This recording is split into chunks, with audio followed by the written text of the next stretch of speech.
Hello students, आज हम accounting ratio पढ़ने जा रहे हैं जो आपकी फाइनेंशियल स्टेटमेंट वाली बुक है अकाउंटेंसी की क्लास 12th की में उसी में दिया हुआ है। मैं उसी चैप्टर को आपको एक्सप्लेन करने जा रहा हूं। तो आप समझिए सबसे पहले कि अकाउंटिंग रेशो में रेशो का क्या मतलब होता है। मैं सबसे पहले आपको यह बताऊंगा। Absolute figure expressed in monetary term in financial statements by themselves are meaningless. जो भी एब्सोल्यूट फिगर दिए जाते हैं वो अपने आप में मीनिंगलेस होते हैं। क्यों मीनिंगलेस होते हैं बताऊंगा अभी। These figures often do not convey much meaning unless express in relation to other figure. जब तक उनका अदर फिगर से क्या ना किया जाए, रिलेशन ना निकाला जाए, तब तक वो मतलब के नहीं होते, वो सही अर्थ नहीं देते, सही मीनिंग नहीं देते। कैसे बताऊंगा मैं आपको। फॉर एग्जाम्पल के लिए आप देखिए, वन ट्रेडर, कोई ट्रेडर है और वो ट्रेडर कौन है? एक है मिसेस दारू वाली और दूसरी है एक है मिसेस दारू वाली और दूसरी है मिसेस चाय वाली। कौन कौन है? मिसेस दारू वाली और मिसेस चाय वाली। वन ट्रेडर मिसेस दारू वाली अर्न्स अ प्रॉफिट 1,50,000, सॉरी 15 लाख। दारू वाली ने कितना प्रॉफिट कमाया है? 15 लाख। जब वेयर इज अनदर ट्रेडर, और दूसरी ट्रेडर कौन है? मिसेस चाय वाली, और उसने अर्न्स अ प्रॉफिट 18 लाख। बताइए किसका बिजनेस अच्छा चल रहा है, दारू वाली और चाय वाली? तो आपको तो लग रहा होगा कि भाई दारू वाली ने 15 लाख कमाए हैं और चाय वाली ने 18 लाख कमाए हैं, तो चाय वाली आगे चल रही है, दारू वाली तो पीछे है। पर ऐसा नहीं है। ये जो एब्सोल्यूट फिगर है वो अभी मीनिंगफुल नहीं बना है। क्यों नहीं बना? रीजन है, उसका रीजन बताता हूं मैं आपको। We can now calculate the percentage of the profit earned by each of them on the capital employed. उन्होंने जो कैपिटल लगाई है उसमें क्या डिफरेंस था ये पता करना पड़ेगा, क्योंकि बिना कैपिटल के हम ये कैसे कह सकते हैं कि अभी दारू वाली ने ज्यादा प्रॉफिट कमाया है, चाय वाली ने ज्यादा प्रॉफिट कमाया है? क्योंकि ये भी तो देखना पड़ेगा कि किसने कितना खर्च किया है, तब जाकर इतना प्रॉफिट अर्न कर पाया है। तो अगर हम दोनों को कंपैरिजन करें तो पता करते हैं, जो मिसेस दारू वाली है, मिसेस दारू वाली ने 15 लाख रुपए अर्न किए हैं, तो इसने पैसा अभी तो कितना लगाया है? देखिए कितना पैसा कम लगाया है उसने, 1 करोड़ रुपया लगाया है। 1 करोड़ रुपया लगाकर उसने रुपया कितना कमाया है? 15 लाख कमाया है। तो निकाल लीजिए कितने परसेंट कमाया है उसने, अपनी लगाई गई कैपिटल का कितने परसेंट कमाया है, जो कैपिटल उसने लगाई है उसका कितने परसेंट कमाया है। तो भाई 15 लाख रुपए अर्न किए हैं, 1 करोड़ रुपया कैपिटल लगाई है। आप इसकी 60 से 60 काट दीजिए, सॉरी 50 से 50 काट दीजिए, और फिर इधर 2 और बचेंगी, सो 2, ये 100 से 100 काट दीजिए, 15 बचेगा ओनली। क्या बचेगा? 15 बचेगा। देखिए मैं करके दिखा देता हूं आपको।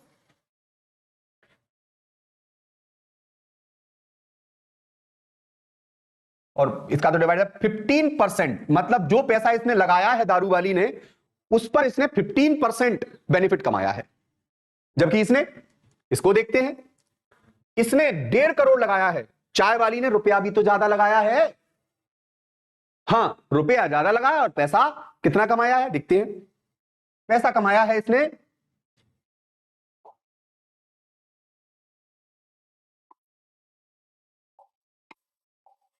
चलिए पैसा कमाया है इसने, हम 1 0 इसकी गई, 5 3 15, सॉरी 3 5 15 और 3 6 18। ओके 60 हो गया। 60 में जैसे ही हम 5 का डिवाइड देंगे 60 में, क्योंकि इसमें मल्टीप्लाई हो जाएगा तो 60 हो जाएगा, 60 में 5 का डिवाइड देंगे तो 12 आंसर आएगा। कितना आएगा? 12 आंसर आएगा। तो इसका मतलब ये हुआ कि जो दारू वाली है और जो चाय वाली है, तो दारू वाली ने अपने लगाए गए पैसे पर 15% रिटर्न पाया है, और चाय वाली ने अपने लगाए गए पैसे पर कितना परसेंट रिटर्न पाया है? 12% रिटर्न पाया है। तो बताइए किसने ज्यादा रिटर्न पाया है? यहां पर रिटर्न पाया है दारू वाली ने ज्यादा। तो समझिए दारू में ज्यादा पैसा दिखाई दे रहा है मुझे तो यहां पर, बाकी चाय वाली में इतना पैसा नजर नहीं आ रहा है। पर आजकल तो चाय वाले भी काफी अच्छा पैसा कमा लेते हैं, ऐसा नहीं है।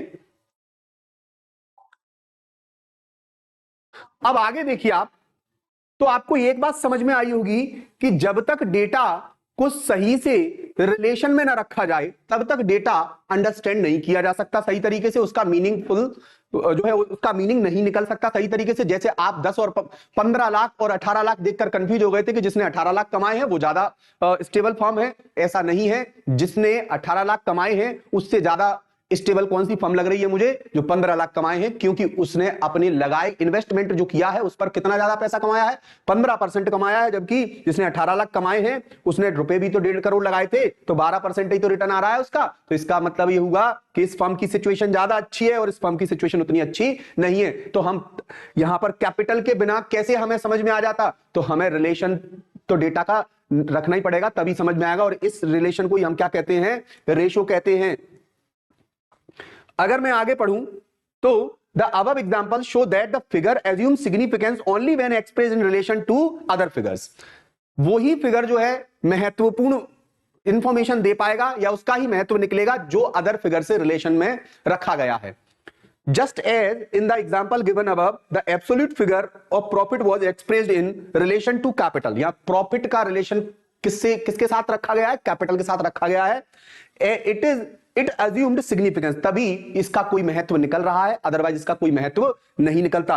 तो अब मैं आपको बताऊं कि रेशो का मीनिंग क्या होता है। तो रेशो रिलेशनशिप होता है बिटवीन टू फिगर्स, दो फिगर के बीच में, ठीक है। Expressed in arithmetical terms is called ratio, called ratio. उसी को रेशो कहते हैं जिसमें हम दो फिगर को किसी अर्थमेटिकल फॉर्म में, मतलब रेशो में एक्सप्रेस करते हैं और दोनों के बीच का रिलेशन हम बताते हैं। जैसे हमने कहा कि 3:5, तो कोई चीज 3 है और दूसरी चीज उसका 5 है। तो इसको एक्सप्रेस करने के 4 वे होते हैं, रेशो को एक्सप्रेस करने के बताने के 4 तरीके होते हैं। कौन कौन से 4 तरीके होते हैं देखते हैं। सबसे पहला तरीका होता है रेशो का प्रोपोर्शन, या फिर प्योर रेशो, या फिर सिंपल रेशो। प्योर रेशो भी कह सकते हो और सिंपल रेशो भी कह सकते हो। ये कौन सा होता है प्योर रेशो, जैसे मान लीजिए आपके पास बिजनेस में करंट असेट आपकी कितनी है, 2 लाख है, और करंट लायबिलिटी आपकी 1 लाख है। तो आप करंट असेट और करंट लायबिलिटी दोनों का रेशो निकाल सकते हो। काय का रेशो निकाल सकते हो, तो आपने क्या किया, रख लिया कि 2 लाख की आपकी क्या है, करंट असेट है, और 1 लाख की आपकी क्या है, करंट लायबिलिटी है। अब आपको पता लग गया कि दोनों के बीच का रिश्ता क्या आ रहा है, रेशो क्या आ रहा है। क्या रेशो आ रहा है दोनों के बीच का, 2:1। क्या रेशो आ रहा है, 2:1 रेशो आ रहा है। इसका मतलब यह हुआ कि यहां पर 2 करंट असेट हैं और एक क्या है, करंट लायबिलिटी है। तो हमें अभी हाल फिलहाल करंटली किसी का जो पेमेंट करना है ड्यूरिंग द ईयर, वो हम कितना करना है, 1 करना है, जबकि हमें करंट असेट कितनी है, पैसा हमारे पास करंट में ड्यूरिंग द ईयर कितना करंट असेट, कितना पैसा रियलाइज होना है हमारे पास, तो वो कितना है, 2 है। तो रेशो ये बन रहा है। तो जैसे मान लीजिए अब मैं आपको एक इंफॉर्मेशन दे दूं कि मान लीजिए इस फर्म की करंट असेट 5 लाख है, तो दूसरी इंफॉर्मेशन अब आप खुद कैलकुलेट कर पाओगे। कैसे, क्योंकि अब आप समझ गए कि ये जब ये 5 लाख है तो करंट लायबिलिटी उसकी आधी होगी, क्योंकि 2:1 का रेशो है। तो यहां पर हमने इस डेटा को समझ पाया आसानी से। तो कुल मिलाकर रेशो में एक डेटा, एक रेशो अगर हमारे पास है तो दूसरा फिगर हमें अपने आप मिल जाएगा। यही रिश्ता है रेशो का। तो आगे वो कह रहा है, क्या कह रहा है कि और रेशो किसमें बताया जाता है। तो एक तो होता है प्योर रेशो फॉर्म, जो मैंने आपको बताया जैसे 2:1 जो प्योर रेशो फॉर्म थी, ठीक है। दूसरा आता है रेट सो मेनी टाइम्स, जिसे हम टाइम्स में बताते हैं कि वो किसी चीज का इतना टाइम है, 2 टाइम है, 3 टाइम है, 4 टाइम है, ठीक। जैसे आपके पास 5 रुपए हो, मेरे पास 20 रुपए हैं, तो मेरे पास जो पैसे हैं वो आपके रुपए के कितने टाइम हैं। तो जो आपके पास 5 है और मेरे पास 20 है, उस 5 का डिवाइड दे दीजिए 20 में, तो मेरा जो पैसा आपसे कितने टाइम ज्यादा है वो निकल आएगा।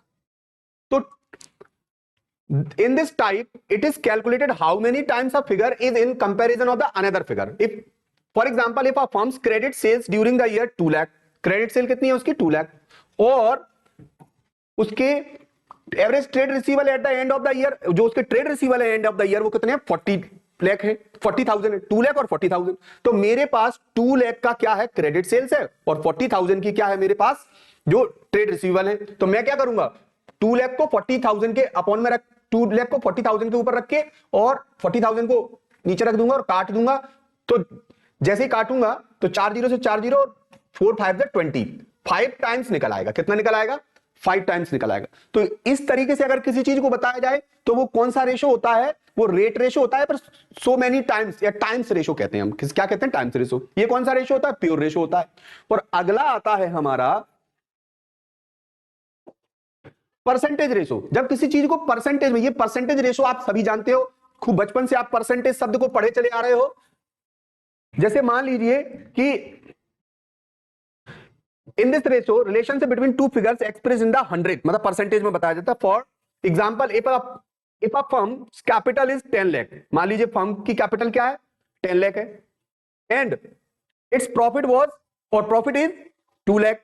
The ratio of capital in term of the percentage, तो क्या रेशो आ रहा है उसकी कैपिटल से और प्रॉफिट के बीच का क्या रेशो बन रहा है, मतलब दोनों के बीच में क्या रेशो आ रहा है कि कितनी कैपिटल पर कितना बेनिफिट, कितने परसेंट बेनिफिट वो कमा रहा है। तो उसकी कैपिटल पर वो कितने परसेंट बेनिफिट कमा रहा है, तो उसकी कैपिटल पर, तो उसने अभी पीछे बताया था मैंने, उसने लगाए कितने रुपए? उसने लगाए 10 लाख रुपए, और पैसा कितना कमाया? इतना कमाया। तो मल्टीप्लाई परसेंटेज में कन्वर्ट करने के लिए मल्टीप्लाई बाय 100 होगा।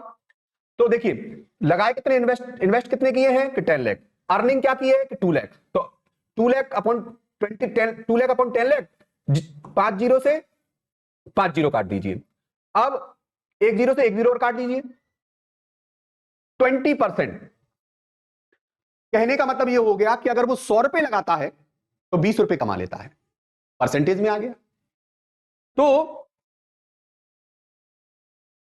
यहां पर 20% वो कमा रहा है, तो हमने परसेंटेज में डेटा बता दिया। ठीक है, अगला आता है फ्रैक्शन के फॉर्म में। किसके फॉर्म में? फ्रैक्शन के फॉर्म में। से net profit is 1/5 of a capital. Fraction तो आप जानते ही हो, जैसे 1/5।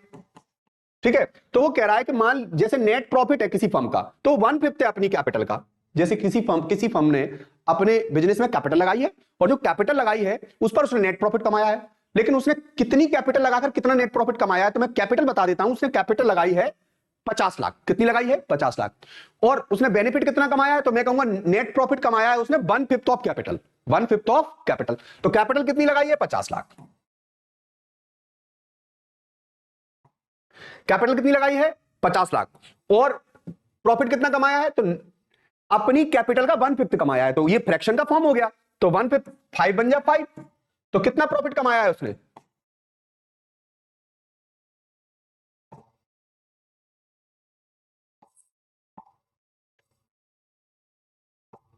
10 लाख प्रॉफिट कमाया है। कितना कमाया है? 10 लाख प्रॉफिट कमाया है, क्योंकि 1/5 कमाया ना उसने।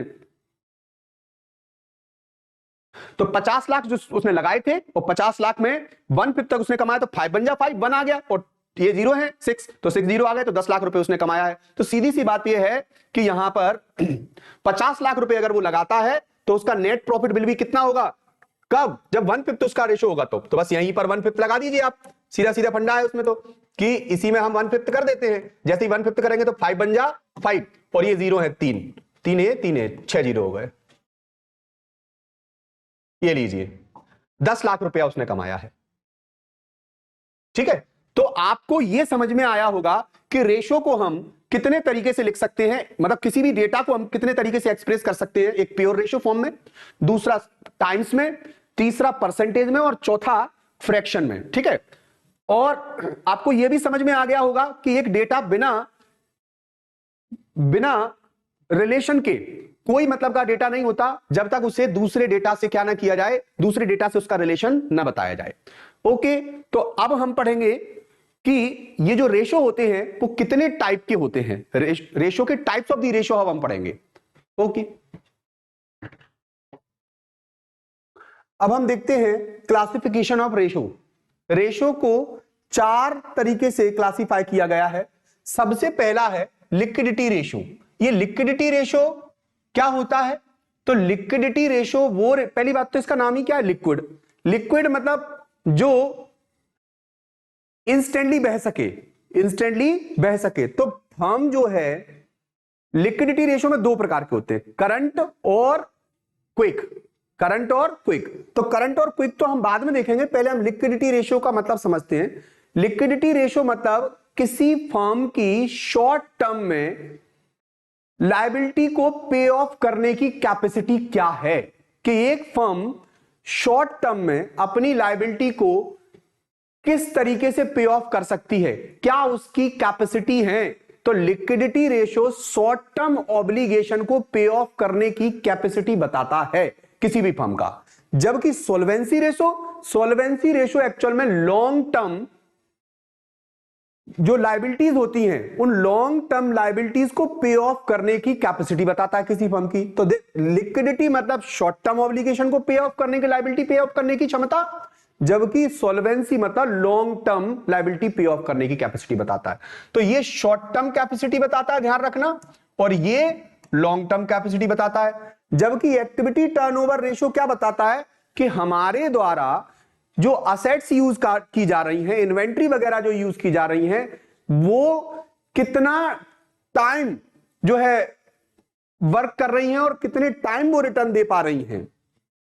और अगला वाला आता है प्रॉफिटेबिलिटी रेशियो। तो यहां पर असेट्स के एक्टिविटी टर्नओवर रेशियो में हमारी असेट्स की एफिशिएंसी पता लगती है कि हमारी असेट्स कितनी एफिशिएंटली यूटिलाइज हो रही हैं। जबकि प्रॉफिटेबिलिटी टर्नओवर रेशियो और इनकम रेशियो में क्या पता लगता है कि हमने जो फर्म में जो एक्टिविटी की थी तो उन एक्टिविटीज के बदले हमने क्या कैपिटल लगाकर क्या बेनिफिट जनरेट किए हैं, तो क्या बेनिफिट जनरेट हो रहे हैं, और हम इससे हमारे रेशियो पता लग जाते हैं कि हमारे पिछले साल से हमारा रेशियो बढ़ रहा है बेनिफिट का ग्राफ या गिर रहा है, ये सब कुछ पता लग जाता है। तो इससे प्रॉफिटेबिलिटी पता लगती है कि एक फर्म प्रॉफिट कैसा चल रहा है, उसका बढ़ रहा है, इंक्रीज हो रहा है, डिक्रीज हो रहा है। तो ये प्रॉफिटेबिलिटी रेशियो निकाला जाता है उसके लिए।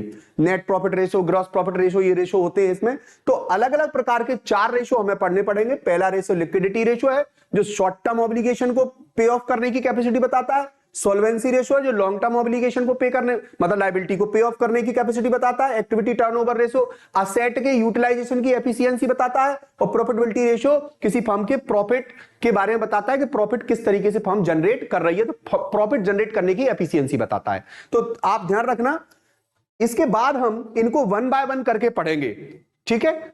ओके।